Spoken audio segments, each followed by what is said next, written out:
नमस्कार। आज हम बीए तृतीय वर्ष के छठे सेमेस्टर में संकलित मेरे राम का मुकुट भीग रहा है निबंध के उद्देश्य व मूल भाव पर सार रूप में प्रकाश डालेंगे।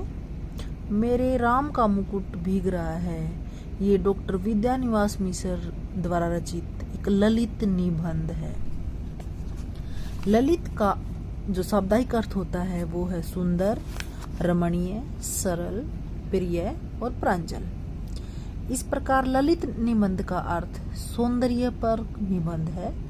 ललित निबंधों में लालित्य चेतना, सौंदर्य बोध, माधुर्य, कोमलता के साथ साथ सांस्कृतिक बोध भी होता है। ललित निबंध का लेखक किसी एक विषय को छेड़ता है, परंतु जिस प्रकार वीणा के एक तार छेड़ने से बाकी सभी तार स्वयं झंकृत हो उठते हैं, उसी प्रकार उस विषय को छूते ही लेखक की चित्तभूमि पर बंधे हुए सैकड़ों विचार बज उठते हैं।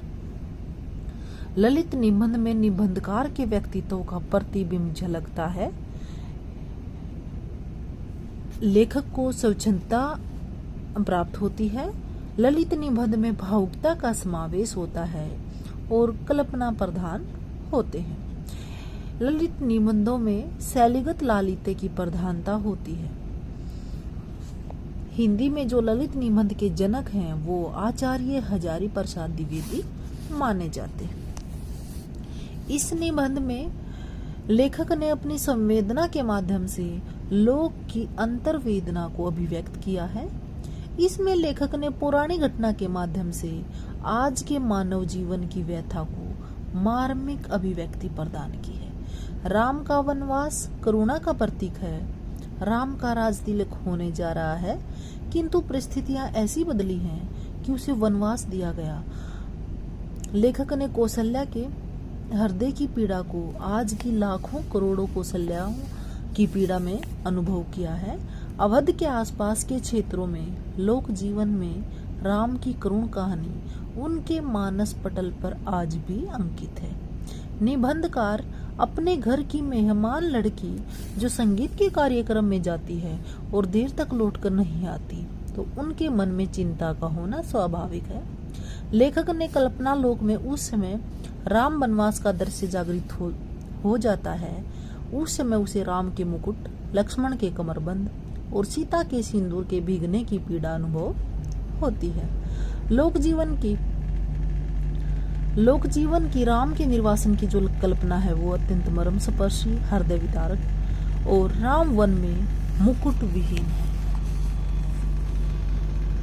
इस निबंध में उन्होंने अपने परिजनों की चिंता के माध्यम से प्राचीन काल से चली आ रही लोक मानस की राम के मुकुट के भीग जाने की चिंता को व्यक्त किया है।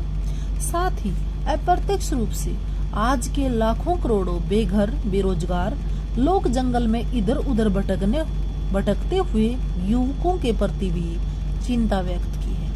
राम के वनवास की अवधि तो निश्चित थी। वे 14 वर्ष के बाद पुनः अयोध्या लौटकर राजा बन गए थे, किंतु आज के जो बेरोजगार युवक हैं उनकी पीड़ा की तो कोई सीमा भी नहीं है। अब भी वर्षों में उनकी आशाओं रूपी मुकुट निरंतर भीग रहा है। उनकी चिंता करने वाली अनेकों कौशल्या थक चुकी है, उनके लिए कोई गीत भी नहीं गाता है। इस प्रकार सीता 2 बार जंगल के जीवन की पीड़ा भोग चुकी है। दूसरी बार का निर्वासन अत्यंत दयनीय था। वहां सीता जंगली पशुओं के बीच जीवन व्यतीत करने को विवश थी। इस प्रकार लेखक ने निबंध में 2 पीढ़ियों की सोच के अंतर की समस्या को भी उजागर किया है कि पिछली पीढ़ी के लोग भावी पीढ़ी के संकट की संभावना मात्र से व्याकुल हो उठते हैं, किंतु भावी पीढ़ी के लोग पिछली पीढ़ी के लोगों की इस भावना को नहीं समझते। अतः स्पष्ट है कि प्रस्तुत निबंध में लेखक ने अपनी व्यक्तिगत संवेदनाओं के माध्यम से लोक के अंतर्मन की वेदना को समझने एवं व्यक्त करने का सफल प्रयास किया है। यही इस निबंध का मूल उद्देश्य है। धन्यवाद।